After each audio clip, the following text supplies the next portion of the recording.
नमस्कार, मैं हूं पंकज झा और आप मेरे साथ देख रहे हैं ऑफ द रिकॉर्ड। जिस जगह पर हूं मैं, थोड़ी देर पहले प्रधानमंत्री नरेंद्र मोदी ने वहां से भाषण दिया, या फिर यूं कह लें कि एक तरीके से कुछ ही महीनों बाद होने वाले यूपी के विधानसभा चुनाव के लिए उन्होंने अपना एजेंडा भी पार्टी के लिए सेट कर दिया।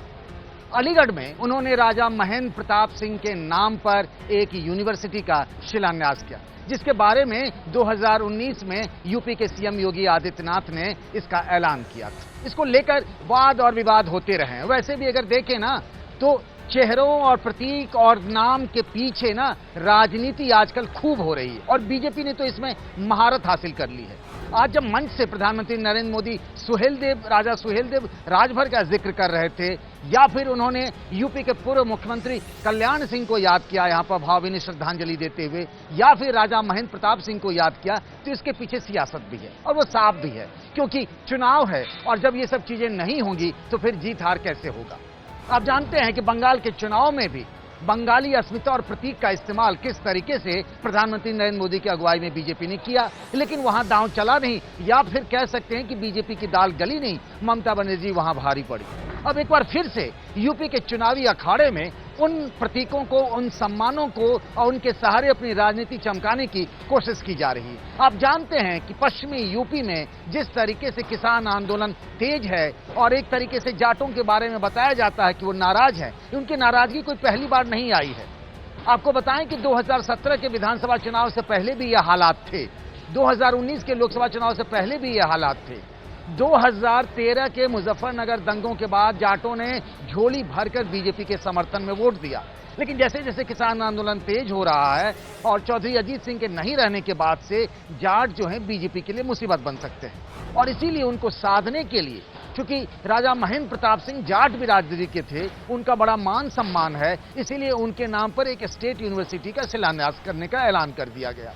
और ये बताया और समझाया जा रहा है कि पिछली सरकारों ने, चाहे वो मायावती की हो, कांग्रेस की हो, या फिर मुलायम सिंह और अखिलेश यादव की, इन लोगों ने उस बिरादरी, उस समाज के लोगों का राजा महेंद्र प्रताप सिंह का मान सम्मान नहीं रखा।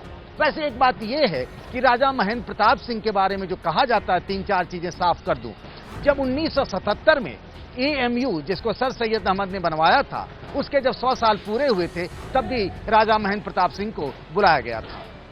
और यही नहीं, राजा महेंद्र प्रताप सिंह की तस्वीर बताते हैं कि AMU में फोटो लगी हुई है। राजा महेंद्र प्रताप सिंह के नाम पर वृंदावन में भी एक संस्थान है, जिसके बारे में अखिलेश यादव ने कहा कि किस तरीके से बीजेपी के जो लोग हैं ना, वो घृणा की राजनीति फैलाते हैं, और जो पहले से है राजा महेंद्र प्रताप सिंह तो हमेशा से बीजेपी की इस बांटों वाली राजनीति के खिलाफ रहे। जब वो इस बात का जिक्र करते हैं, अखिलेश यादव या कांग्रेस पार्टी या दूसरी विपक्ष पार्टियों के नेता, तो वो इस बात का हवाला देते हैं, जो ऐतिहासिक तथ्य भी है, कि किस तरीके से 1957 के लोकसभा चुनाव में मथुरा से राजा महेंद्र प्रताप सिंह ने अटल बिहारी वाजपेयी को हराया था। अटल बिहारी वाजपेयी उस वक्त बलरामपुर से भी चुनाव लड़े थे। तो ये कहा जाता है कि वो जो थे ना, वो इस तरीके की राजनीति के खिलाफ थे।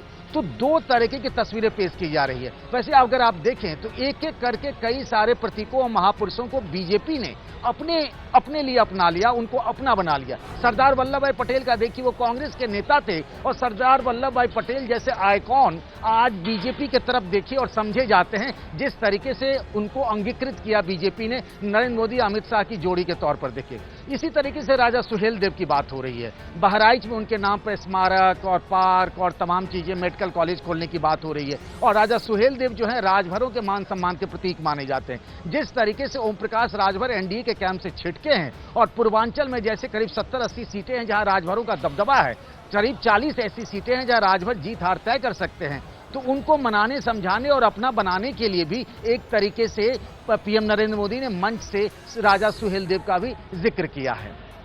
अब एक बात और देखिए, इसी मंच से नरेंद्र मोदी को चौधरी चरण सिंह का भी नाम लेना पड़ा कि वो किसानों के सच्चे हितैषी थे, छोटे किसानों के, जिनके पास जमीन कम होती है। और क्यों? चौधरी चरण सिंह पश्चिमी यूपी में घर घर के नाम है, उनका बड़ा मान सम्मान है, लेकिन चौधरी चरण सिंह की राजनीति और बीजेपी की राजनीति में ना जमीन आसमान का फर्क है, दोनों में कोई तालमेल ही नहीं है। चौधरी चरण सिंह ने पश्चिमी यूपी में एक तरीके से जाट और मुसलमानों को एक किया था, जोड़ा था। उनके समय में दोनों उनकी राजनीति के 2 धुरी हुआ करते थे। हालांकि 2013 के मुजफ्फरनगर दंगों के बाद जाट और मुसलमानों में ऐसी आपस में ठन गई कि वो ठनी रही। अब किसान आंदोलन के बहाने वो दोनों एक साथ मंच पर दिख रहे हैं और यही बीजेपी के लिए खतरे की घंटी है और बीजेपी को इस बात का एहसास है, वो चाहे सीएम योगी आदित्यनाथ हो या फिर पीएम नरेंद्र मोदी।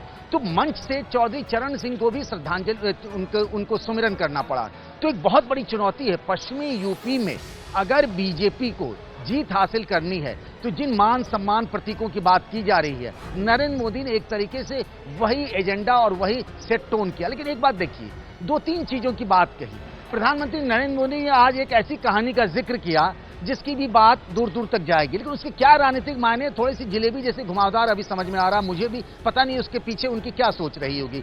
जब उन्होंने कहा कि उनका यूपी के 2 शहरों से बचपन का नाता रहा है, सीतापुर और अलीगढ़। अलीगढ़ को लोग तालों के लिए जानते हैं। उन्होंने कहा उनके पिता के एक मित्र हुआ करते थे जो अलीगढ़ से लाकर के ताले वहां गुजरात में लाकर बेचा करते थे और जब रोज उनकी बिक्री होती थी तो उसके पैसे उनके पिता के पास छोड़ देते थे। 5-6 दिनों की बिक्री के बाद वो सारे पैसे उनके पिता से वापस ले लेते थे और फिर वो अलीगढ़ चले आते थे और वो व्यक्ति मुस्लिम था।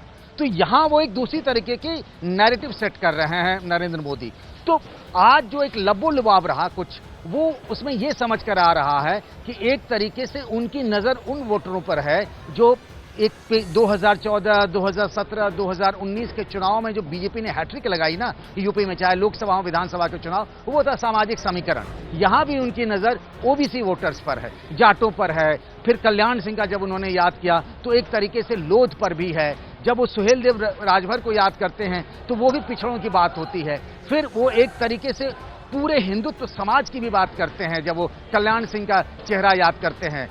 तो इस और उनसे पहले जब योगी जिस तरीके की बातें करते हैं, जब पिछली सरकारों को जिस बात के लिए कोसा जाता था कि बहन बेटियों का घर से निकलना सुरक्षित नहीं था, वो जब तक घर नहीं लौट जाती थी माँ बहुत चिंता में रहती थी, घर वाले बहुत चिंता में रहते थे। एक तरीके से आज मोदी ने नैरेटिव सेट कर दिया है, जिस नैरेटिव में कल्याण सिंह भी हैं, चौधरी चरण सिंह भी हैं और राजा महेंद्र प्रताप सिंह भी हैं और पीएम मोदी और सीएम योगी।